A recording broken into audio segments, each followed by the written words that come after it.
y bueno, predicamos la palabra, enseñamos la palabra.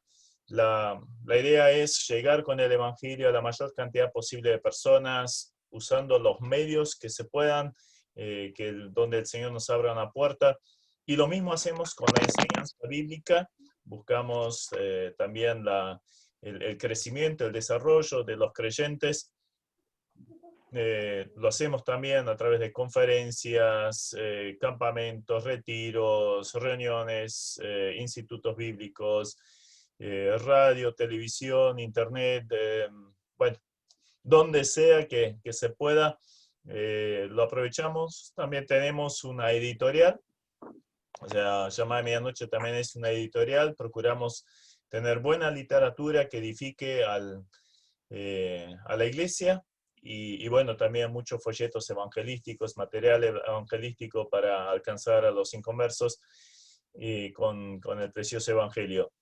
Llamada de Medianoche también es conocida por los programas radiales. Preparamos programas para emisoras. Por ejemplo, ahí Eduardo Schuster y sus cadenas de emisoras también reciben nuestra programación, la BBN y otros más. Entonces, nosotros tenemos una emisora nomás en Uruguay, donde está la sede justamente del trabajo radial, pero emitimos en unas 400 emisoras los diferentes programas. Y justo da la casualidad que el lunes vamos a hacer una conferencia virtual, como se está acostumbrando ahora, y vamos a hablar acerca del tiempo en el cual estamos viviendo, todo lo que se está preparando para la venida del anticristo, y cuánto más entonces para la venida de Jesucristo. Entonces vamos a estar hablando un poquito de lo que la profecía bíblica habla acerca del tiempo anticristiano y relacionarlo también con nuestra responsabilidad. Creo que Leandro y también Mario tienen la publicidad, si después lo pueden mandar a los otros hermanos, que no tengo el contacto, para los que gusten, obviamente, puedan entrar. Es gratis, no hay que anotarse, es en el canal de YouTube de Llamada a Medianoche. Y bueno, vamos a tener esto el lunes. En cuanto a mi esposa, la vieron ahí en la foto nomás. Justo ahora está cruzando el charco para estar con los papás. Los papás están pasando por una situación muy, muy complicada, económicamente, físicamente. Entonces fue para allá para acompañarlos hace, no sé, como 8 meses que no puede estar con ellos. Mi suegro ya tiene 82 años y ya tiene problemas de Alzheimer y bueno, otros problemas físicos más. Y aparte de eso se tienen que mudar de apartamento. O sea, toda una situación muy, muy complicada. Entonces está yendo para allá, pero bueno, manda saludos a todos.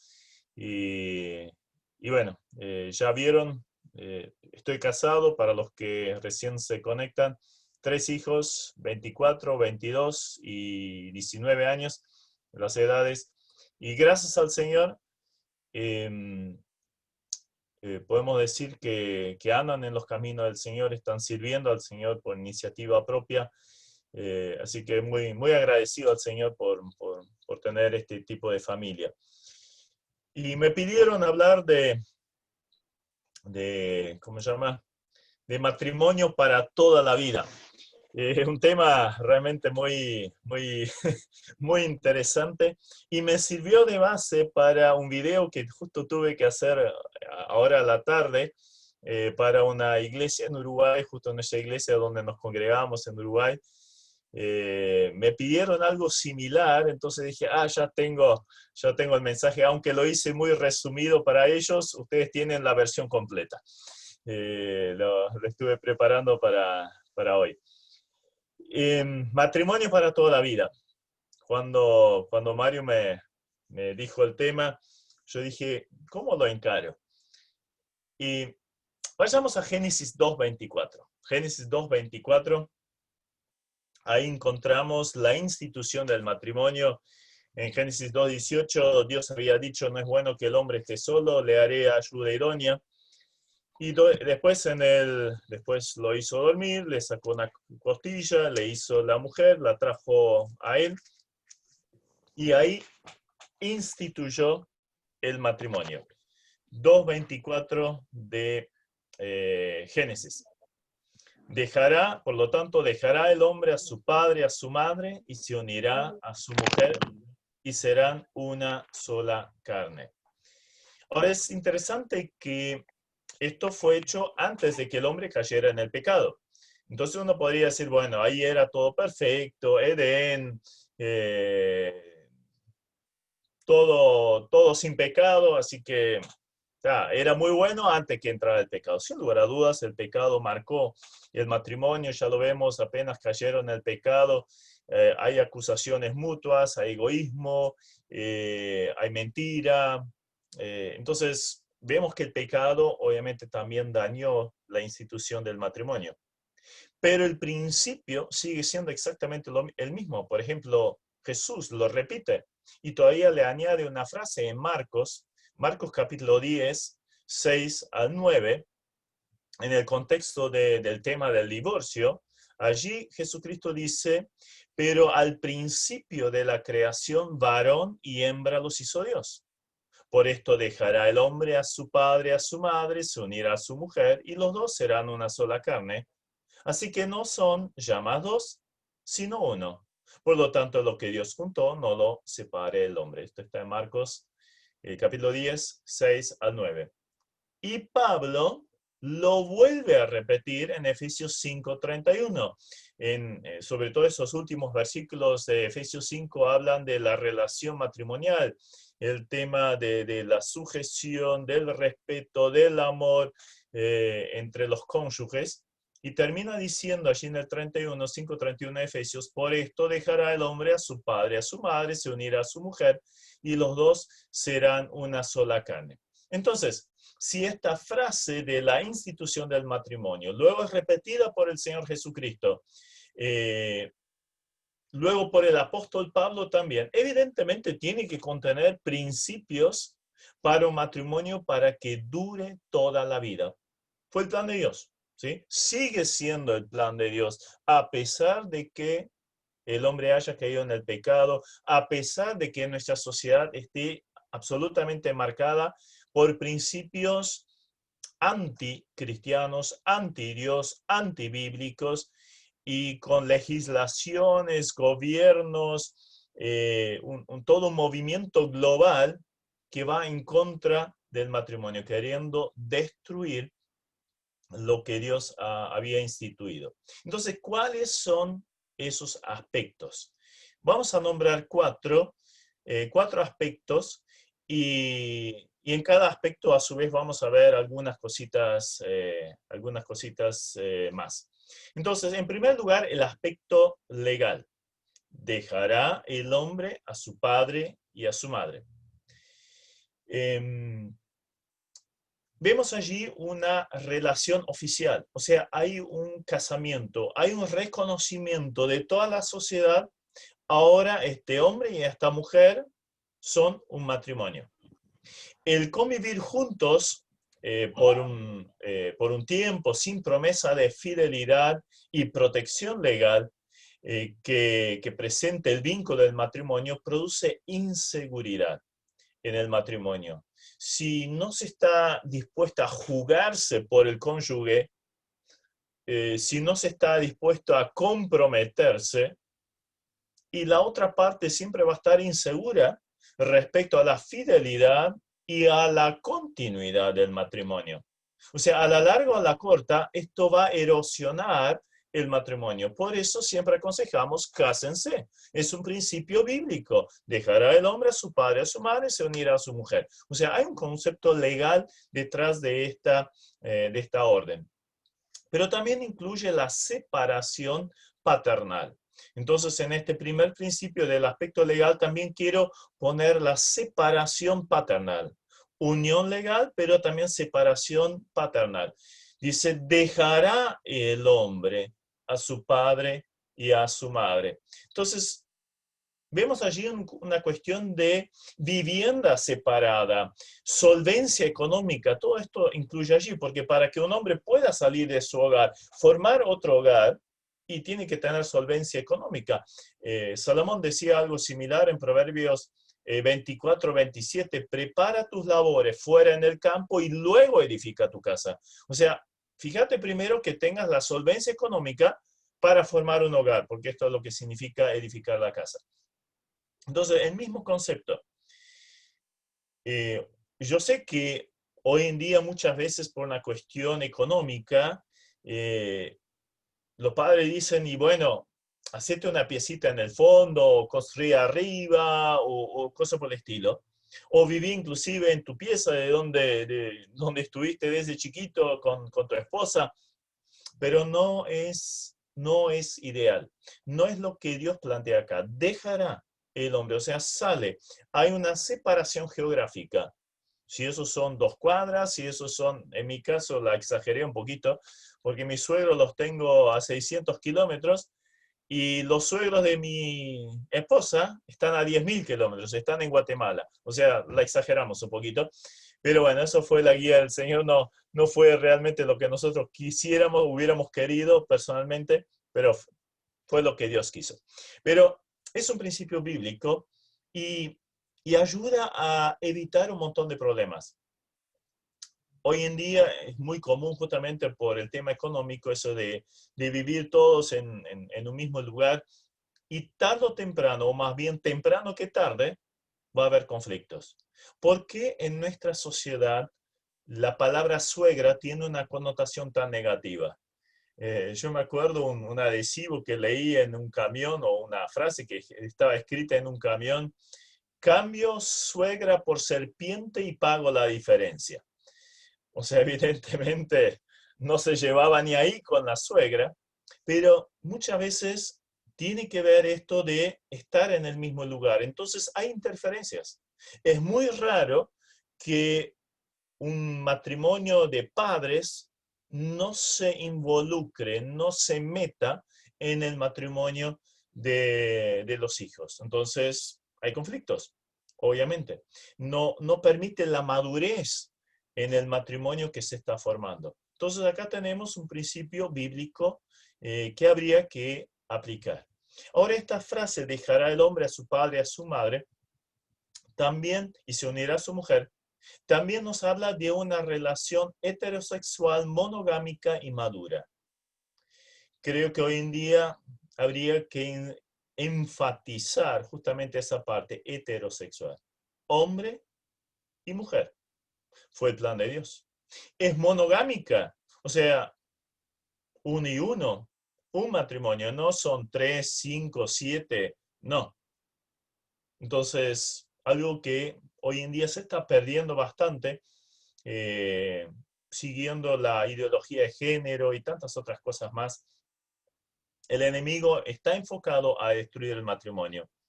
Hace un tiempo atrás escuchaba una historia de un creyente que viajaba en un avión y justo al lado de él se sentó un hombre vestido completamente de negro.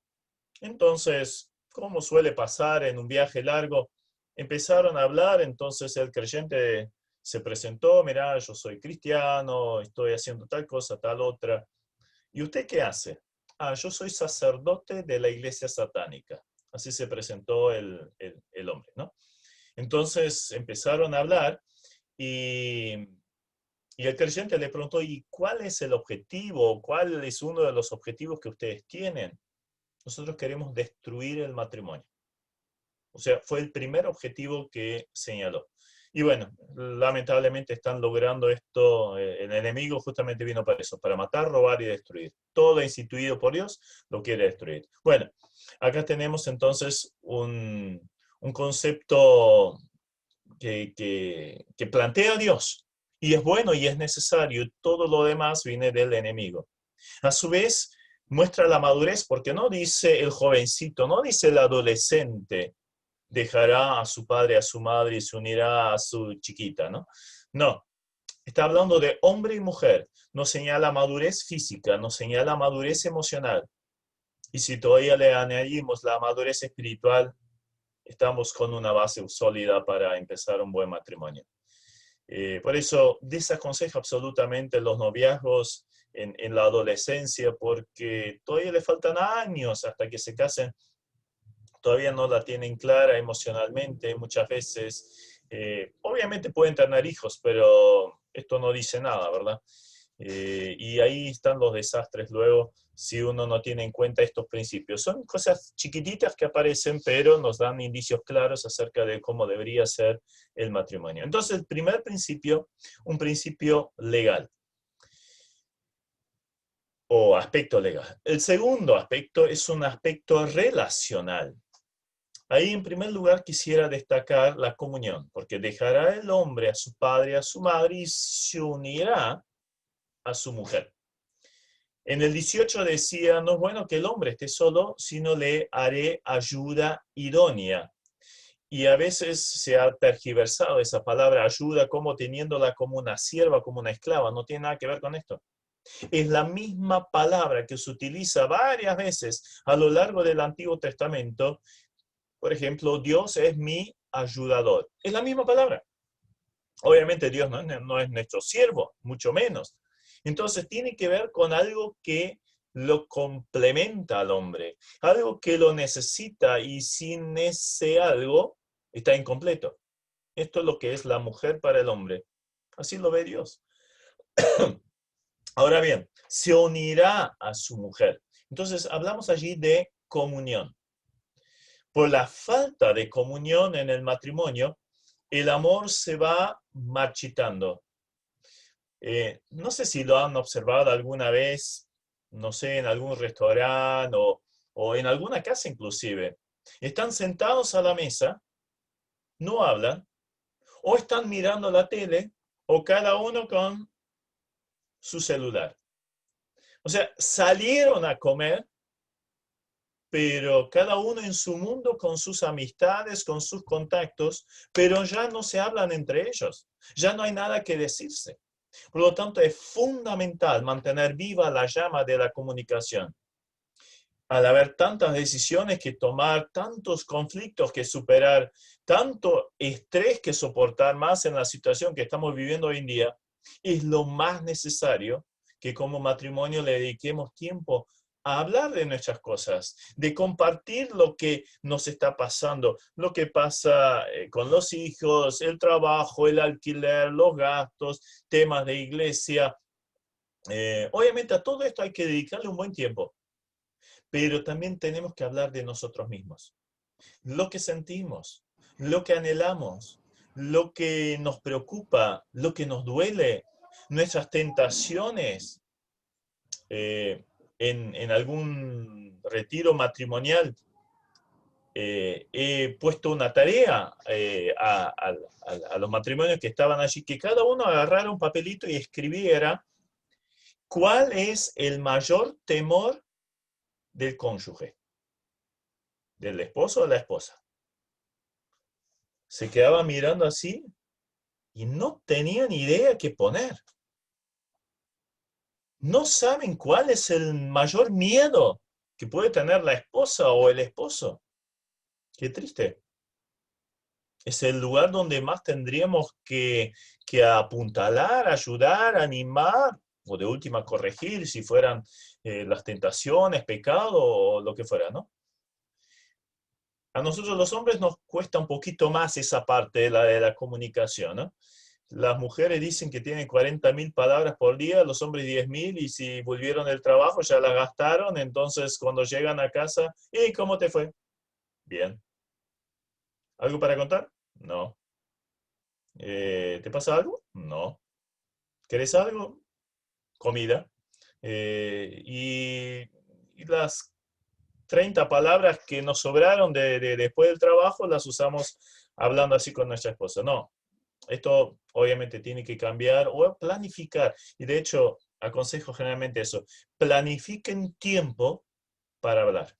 O sea, salgan a caminar, den una vuelta, más ustedes que viven en lugares tan preciosos.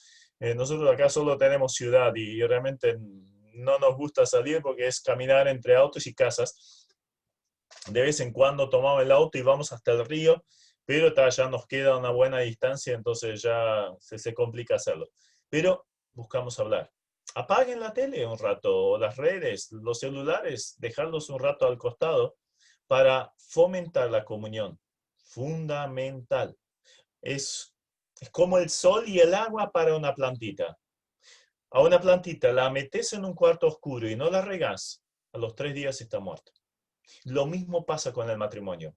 Requiere la comunicación.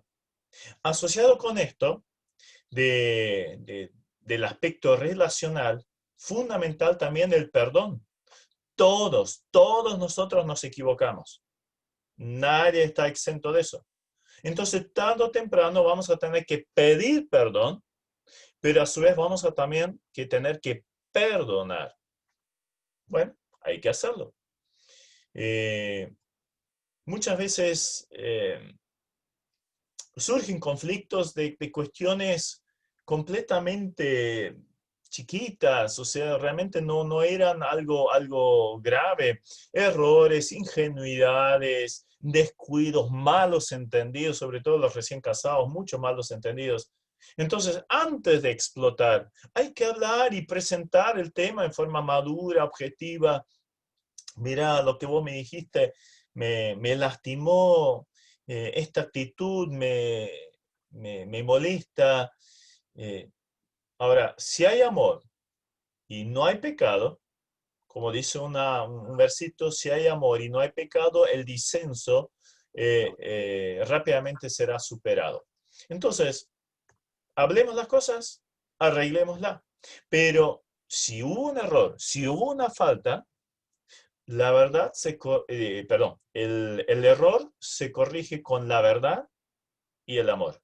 Varias veces aparece en Proverbios, en Zacarías, en Efesios, ese concepto que cuando uno quiere corregir a alguien, no, pero vos no, no, no, así no.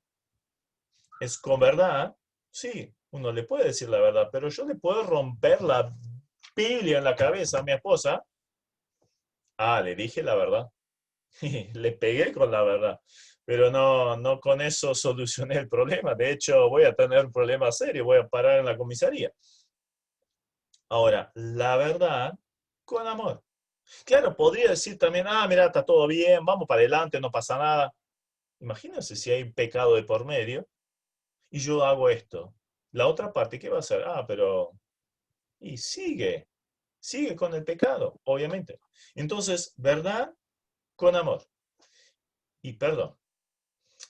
Hay muchas frases geniales en Proverbios respecto al relacionamiento interpersonal. Una vez estudié el libro Proverbios poniendo al lado de cada versículo una letrita para especificar el tema del cual trataba el versículo. Y hay una infinidad sobre relacionamiento personal. Y en mi Biblia aparece una R al lado de cada uno de esos versículos. Simplemente nombro un par. Proverbios 17:14. Iniciar una pelea es romper una represa. Vale más retirarse que comenzarla. Es la versión nueva internacional que leí que me pareció muy linda en cuanto a la forma como describió. Proverbios 18:19. Más resiste el hermano ofendido que una ciudad amurallada. Los litigios son como cerrojos de ciudadela. ¿Nunca les pasó en el matrimonio de ustedes? No, supongo que no. En el mío sí. Que eso de que de repente están todos así, no se hablan, trompa de elefante, y sabes que la cosa se pudrió. Perdón la expresión, pero no hay forma de arreglarlo. Y es como una ciudad amurallada y con las puertas cerradas, como en la antigüedad, ¿no? En la Edad Media, el foso de agua allí con cocodrilos adentro, el puente levadizo, o sea, no hay forma de entrar ahí. Bueno, esos son dos hermanos ofendidos y bueno, en el matrimonio a veces también pasa. Proverbios 15:1, la respuesta amable calma el enojo, pero la agresiva echa leña al fuego. Proverbios 25:15, con larga paciencia se aplaca el príncipe y cuanto más un cónyuge, ¿no? Entonces, vemos allí cómo hay que tratar estos temas, pero si se llegara al punto de realmente haber un pecado, una herida, haber lastimado a la otra parte, entonces tenemos que pedir perdón y otorgar el perdón. Permítanme parafrasear esa conocida frase del Señor de Lucas 17, 3 y 4. Si tu esposa o esposa pecare contra ti, repréndelo. Entre paréntesis, estando ustedes solos y con amor. Si se arrepintiere, perdónale. Y si 7 veces al día pecare contra ti y 7 veces al día volviere a ti diciendo, me arrepiento, perdónale. La persona que vas a tener que perdonar más veces en tu vida es tu esposa o es tu esposo. Es así. La persona a la cual más veces le vas a tener que pedir perdón en tu vida es tu cónyuge. Así que hagamos una rutina de eso. Obviamente evitemos el problema, o evitemos el pecado para que no tengamos que llegar a ese punto, pero apenas haya algo, hay que pedir perdón. Ahora, claro, el problema está, ¿quién da el brazo al torcer, no? ¿Quién es el que da el primer paso? Claro, la esposa empezó el problema, entonces va a tener que venir ella y pedir perdón. Qué bueno que mi esposa no está acá, así puedo hablar de esta forma, ¿no? No, la solución es bien sencilla. La Biblia nos señala con claridad que el hombre es la cabeza del hogar. Ah, qué bueno que es esto, ¿no? Para el hombre. ¿Es el manda más? No, no tiene nada que ver con esto, pero no es el tema. Lo quiero usar en otro sentido. Por ejemplo, si nosotros nos tropezamos y caemos, nos caemos así a lo largo en el piso. ¿Cuál es la parte del cuerpo que primero piensa en levantarse? ¿Cuál es la parte del cuerpo que primero se levanta del piso? Creo que la respuesta es obvia, ¿no? ¿Cuál es la primera parte? La cabeza. Entonces, queridos hermanos, el hombre es el responsable de arreglar cualquier conflicto que hubiera en el matrimonio. Querida, ¿hay algo entre nosotros? ¿Vamos a hablarlo? Y ahí darle oportunidad, quizás a ella primero, a ver, ¿qué te pasó? ¿Qué sentiste? ¿Por qué? ¿Por qué estás así? Evidentemente algo pasó, algo te lastimó. A ver, contame. Dejar que hable. Y no esperar para retrucar, no. Realmente asimilar lo que ella siente. Viceversa también. Y si el hombre no viniera, bueno, queridas hermanas, tomen la iniciativa para solucionar el problema. Ahora imagínense la situación de que durante un año sucedieron 10 cosas las cuales ustedes no arreglaron o una pareja X no arregló. Entonces, lo quiero simbolizar con ladrillos.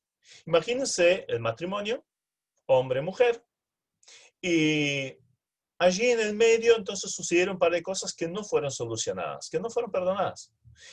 Y pongamos simbólicamente hablando allí 10 ladrillos. Bueno, 10 ladrillos, uno le pasa por encima, no pasa absolutamente nada. Pero en 10 años, ¿cuántos ladrillos serían?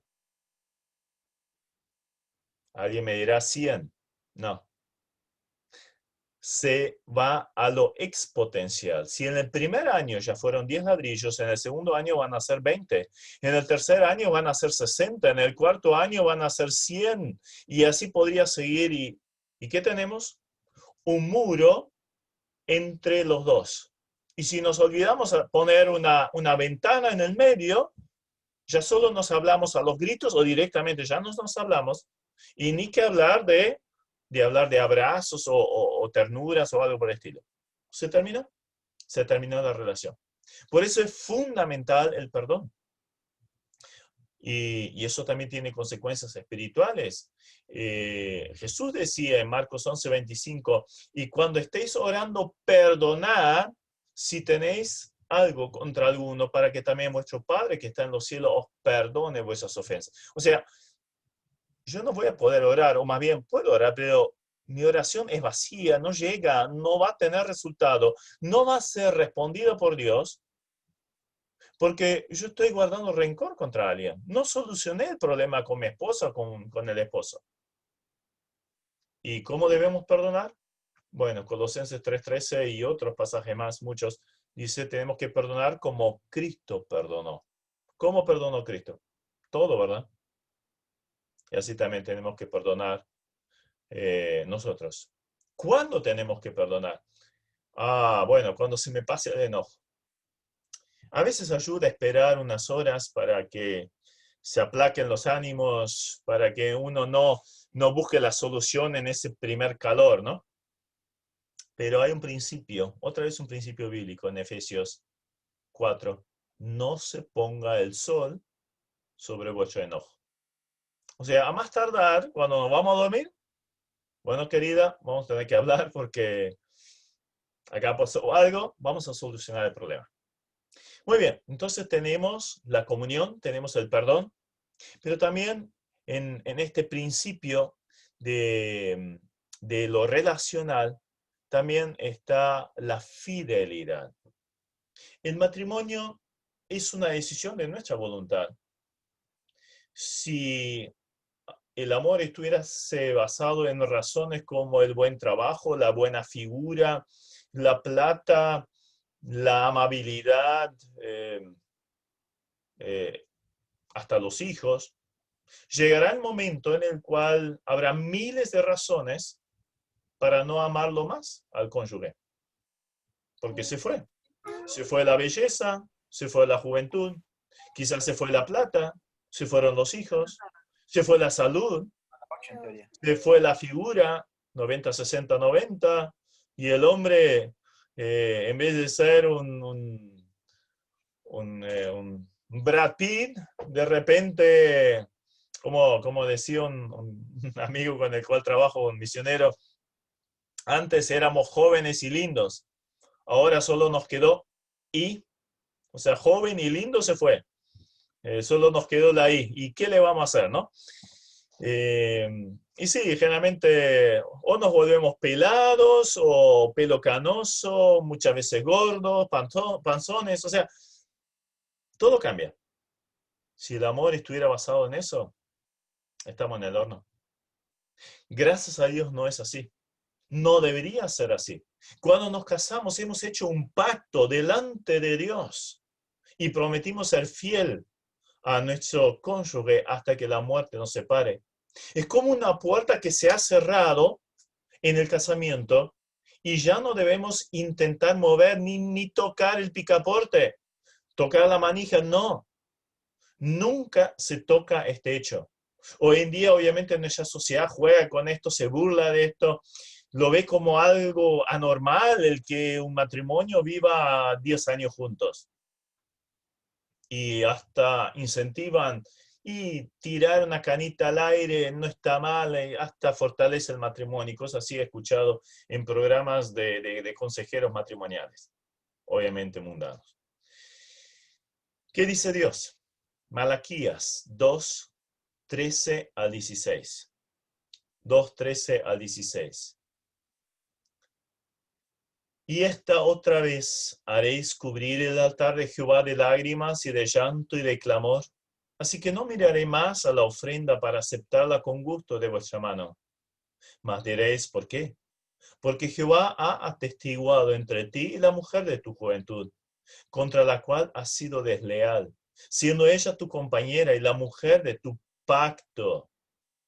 ¿No hizo él, Dios, uno, habiendo en él abundancia de espíritu? ¿Y por qué uno? O sea, de dos hizo uno.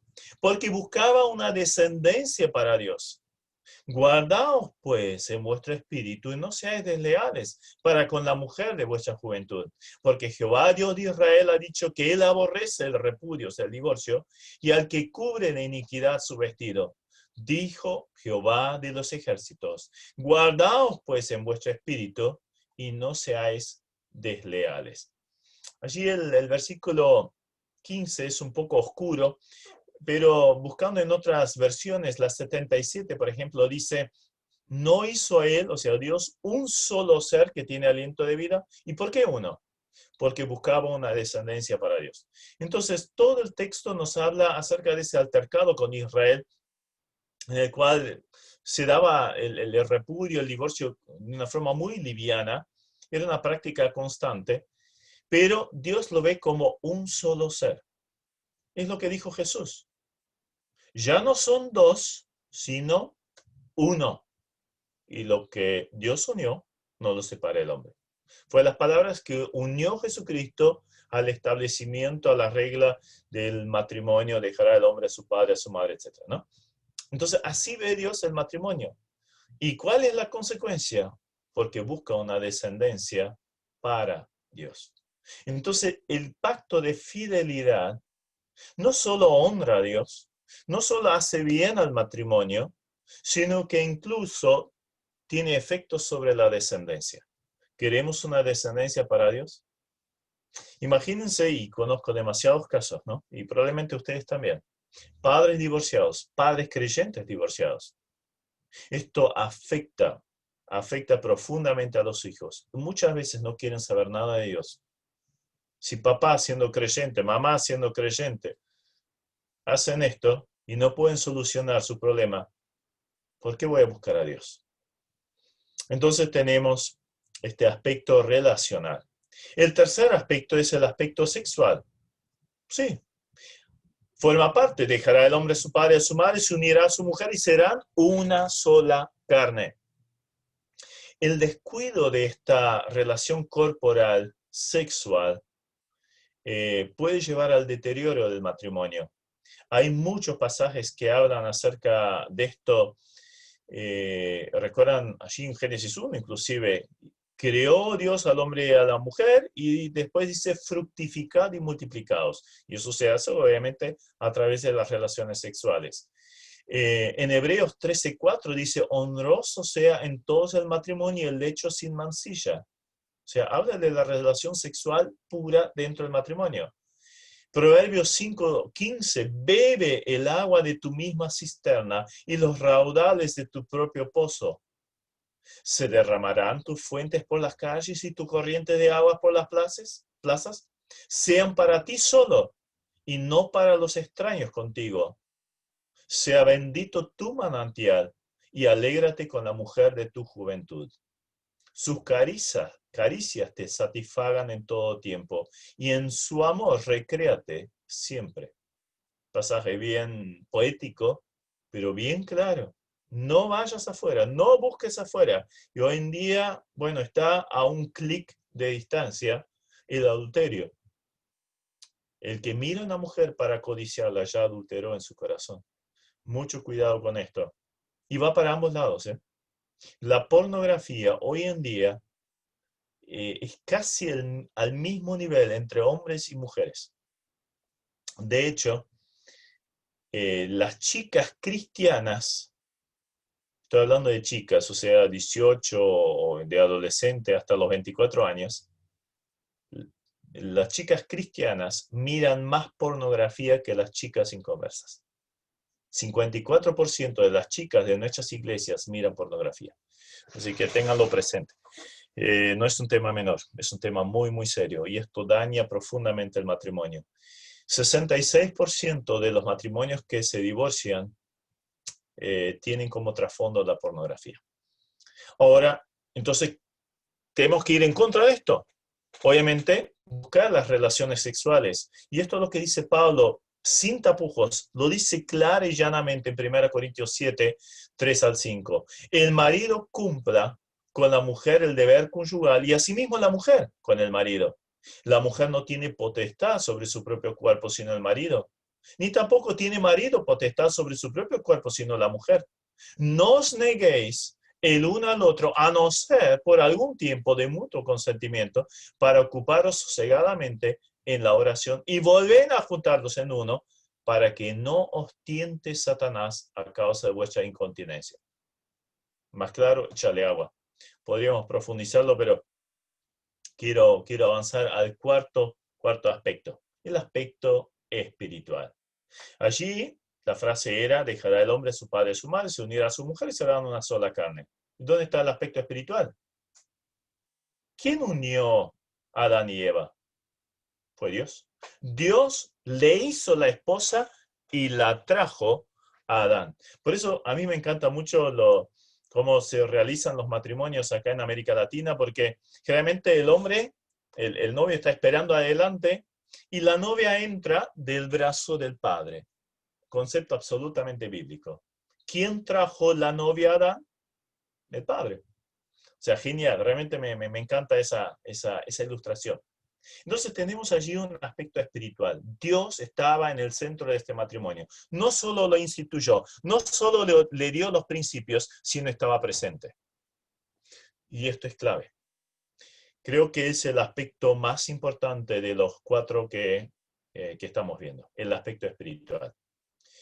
El objetivo principal del matrimonio es que el Señor ocupe ese centro, así como lo es en lo personal, lo tiene que ser en lo matrimonial y luego en lo familiar. Cuando esto es así, todo lo demás que ya vimos va a resultar mucho más fácil. Porque al estar con Dios en el centro de nuestro matrimonio, vamos a buscar los principios bíblicos, vamos a reaccionar, actuar y reaccionar de forma bíblica. Y si hubo algún error, vamos a solucionarlo de forma bíblica. Ahora, si Dios no es el centro, va a ser el yo. Y cuando es el yo, es la carne, con todos sus aspectos nefastos, y lean nomás lo que es los efectos de la carne allí en Gálatas 5 y lo van a ver, lo terrible que es, y muchas veces se ve esto en los matrimonios. Entonces, aspecto espiritual. Simplemente 4 cosas en relación a esto. En primer lugar, importancia de la vida personal espiritual. ¿Sí? La vida espiritual individual. Cada uno de nosotros tiene que tener su vida espiritual, tiene que tener su devocional, tiene que hacer su estudio personal de la palabra, su oración al Señor, tiene que cultivar su vida espiritual. Pero no solo eso, sino que también vemos la importancia de la vida espiritual matrimonial. Alguien decía, un consejero matrimonial decía, matrimonio que ora junto no se separa. A mí me encanta esa frase. La uso muchísimo y la aplico. Desde chiquito yo escuchaba de la pieza de al lado a mis padres orar. A la noche, si no hubiera llegado a dormirme, allí estaban ellos orando. Entre ellos, por diferentes situaciones y por nosotros los hijos. Ellos leían la Biblia juntos y después oraban. A la mañana leían la Biblia juntos y oraban. Una vida espiritual matrimonial. Entonces, ¿vivimos así? ¿Leemos juntos la Biblia? ¿Oramos juntos? Si alguno prevaleciere contra otro, 2 le resistirán, y cordón de 3 dobleces no se rompe pronto. Un pasaje muy conocido de las bodas, ¿no? Eclesiastés 4:12. ¿Y quién es el tercero? ¿Quién es el cordón de 3 dobleces? Y es el Señor. Cuando el Señor es el centro del matrimonio, lo demás se arregla. Lo demás se soluciona. Y justamente potencia el matrimonio, le da una vitalidad increíble y obviamente cuenta con la bendición de Dios. ¿Cómo vamos a prescindir de lo más importante que es Dios en nuestro matrimonio? Ahora, no solo lo individual, no solo lo matrimonial, sino también la vida espiritual familiar. Y en esto somos responsables como padres. No podemos descuidar el culto familiar. No es una cuestión, ¿lo hacemos o no lo hacemos? Lo tenemos que hacer. Es un principio bíblico. Lean Deuteronomio 6, lean Efesios 4 y muchos otros pasajes más. Claramente esto tiene que ser realidad cotidiana. Los chiquitos tienen que desde bebés vi algunas embarazadas allí, desde bebés tienen que escuchar la palabra de Dios, tienen que orarse con ellos. No saben orar, todavía no saben hablar, pero júntenles las manos y oren con ellos. Las primeras palabras que digan, hagan repetirle una pequeña oración. Hoy en día tenemos todo tipo de devocionales o Biblias para niños, para todas las edades. No hay excusa. No hay excusa. Es una cuestión de dejar un poco el celular al lado, nuestras redes sociales y dedicarnos a nuestros hijos. Tenemos que educarlos en la, ¿cómo se llama? Criarlos en la disciplina y amonestación del Señor. Esa frase la podemos desarrollar en profundidad, pero simplemente les quiero decir lo que significa. Es tomar de la esencia de los padres y transmitirla a los hijos en una forma consecutiva, continua, como un entrenador, que con firmeza y con mucho amor hace que los hijos sigan su ejemplo. Esa es la idea de criar. Por eso muchas veces lloramos, lamentamos por nuestros hijos, pero quizás nuestra esencia no fue la correcta. No nos alimentamos espiritualmente y no transmitimos, no vivimos y no transmitimos lo espiritual. De tal árbol, de tal tronco, tal astilla, ¿no? De tal palo, tal astilla, de tal árbol, tal fruto. Un árbol bueno da fruto bueno, un árbol malo da fruto malo. Obviamente yo no puedo convertir a mis hijos. Esto lo tienen que decir ellos y es una obra de Dios. Pero yo los puedo acercar y debo acercar lo más cerca de Dios, su palabra, la comunión, la iglesia. Y ahí llegamos al cuarto punto en este principio final. La importancia de la vida espiritual eclesial. Esto significa congregarnos. Esto significa servir. Esto significa aplicar los dones espirituales que cada uno de nosotros tiene.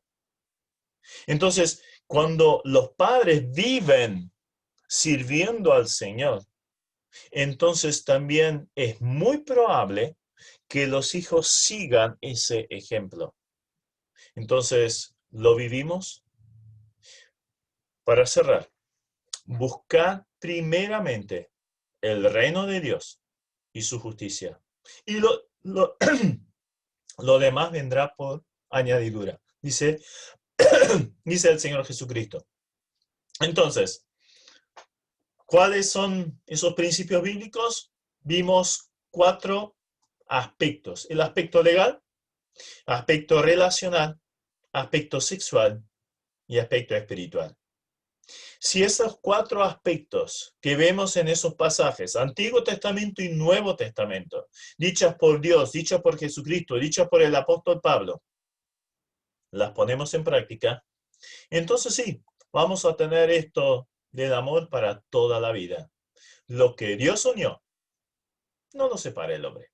Vivamos de acuerdo a esos principios y Dios nos va a bendecir. Va a bendecir nuestros matrimonios, va a bendecir nuestras familias y a través de nuestro matrimonio y familia también nuestras iglesias. Porque las iglesias se forman de matrimonios o familias. Que el Señor nos ayude. Estamos en un mundo que va en contra de todo lo que estuvimos hablando en esta noche.